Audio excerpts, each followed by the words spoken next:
যুক্তরাষ্ট্রের president Donald ট্রাম্পের সাম্প্রতিক বক্তব্যের জবাবে ইরান জানিয়েছে তাদের গোপন অস্ত্র ও গোলাবারুদের মজুদ এখনও অক্ষত রয়েছে।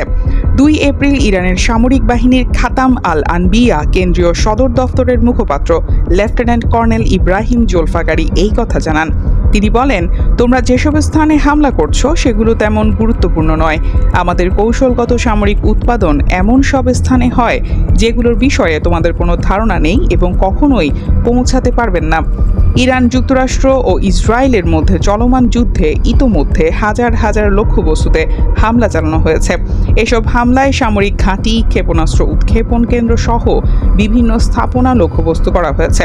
এসবের ভিত্তিতে হোয়াইট হাউসে জাতির উদ্দেশ্যে দেওয়া এক ভাষণে ট্রাম্প দাবি করেন, চলমান যুদ্ধে ইরানের নৌ ও বিমান বাহিনী ধ্বংস হয়ে গেছে এবং খুব শিগগির দেশটির ক্ষেপণাস্ত্র সক্ষমতা সর্বনিম্ন পর্যায়ে নেমে আসবে। সেই দাবি একেবারেই সঠিক নয় বলে জানিয়েছেন জোলফাগারি। ইরান স্পষ্টভাবে জানিয়ে দিয়েছে, যুক্তরাষ্ট্র ও ইসরায়েলের হামলার জবাবে তারা আগামীতে আরও চরম ও ধ্বংসাত্মক পাল্টা আঘাত হানবে। খাতাম আল আনবিয়ার বিবৃতিতে বলা হয়, সর্বশক্তিমান আল্লাহর ওপর ভরসা রেখে এই যুদ্ধ চলবে শত্রুর পরাজয়, স্থায়ী অনুতাপ ও আত্মসমর্পণ না হওয়া পর্যন্ত। হুঁশিয়ারি দিয়ে বিবৃতিতে আরও বলা হয়, আরও কঠোর, বিস্তৃত এবং ধ্বংসাত্মক পদক্ষেপের জন্য প্রস্তুত থাকো। শুধু খাতাম আল আনবিয়া নয়, শত্রুর প্রতি কঠোর হুঁশিয়ারি উচ্চারণ করেছেন ইরানের সেনাপ্রধান মেজর জেনারেল আমির হাতামি। তিনি স্পষ্ট জানিয়েছেন, শত্রুপক্ষ যদি ইরানের মাটিতে কোনো ধরনের স্থল অভিযান চালানোর দুঃসাহস দেখায় তবে একজন আক্রমণকারীকেও জীবিত ফিরতে দেওয়া হবে না। 2 এপ্রিল দেশের সকল কমান্ড ও কন্ট্রোল সেন্টারের সামরিক কর্মকর্তাদের উদ্দেশ্যে দেওয়া এক অনলাইন ভাষণে তিনি এই কাউকে রেহাই না দেওয়ার নীতি ঘোষণা করেন। মেজর জেনারেল হাতামি স্থল, নৌ ও বিমান বাহিনীর কমান্ডারদের নির্দেশ দিয়েছেন যেন তারা শত্রুর প্রতিটি পদক্ষেপ প্রতি মুহূর্তে বিশ্লেষণ করেন। তিনি বলেন, ইরানি সেনাবাহিনী রক্ষণাত্মক এবং আক্রমণাত্মক উভয় ক্ষেত্রেই পূর্ণ প্রস্তুত। আমাদের লক্ষ্য দেশ থেকে যুদ্ধের কালো মেঘ সরিয়ে নাগরিকদের নিরাপত্তা নিশ্চিত করা।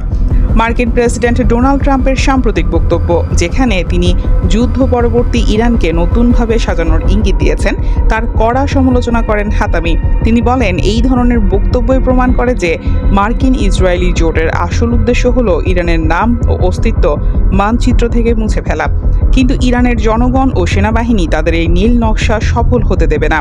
সেনাপ্রধান হাতামি জোর দিয়ে বলেন, বর্তমান পরিস্থিতিতে সবই ইরানের জন্য। এই নীতিতে অটল থেকে চূড়ান্ত বিজয় অর্জিত না হওয়া পর্যন্ত লড়াই চালিয়ে যাবে সেনাবাহিনী। তিনি সাফ জানিয়ে দিয়েছেন, ইরানিরা অনিরাপদ থাকলে শত্রুপক্ষকেও কোথাও নিরাপদ থাকতে দেওয়া হবে না।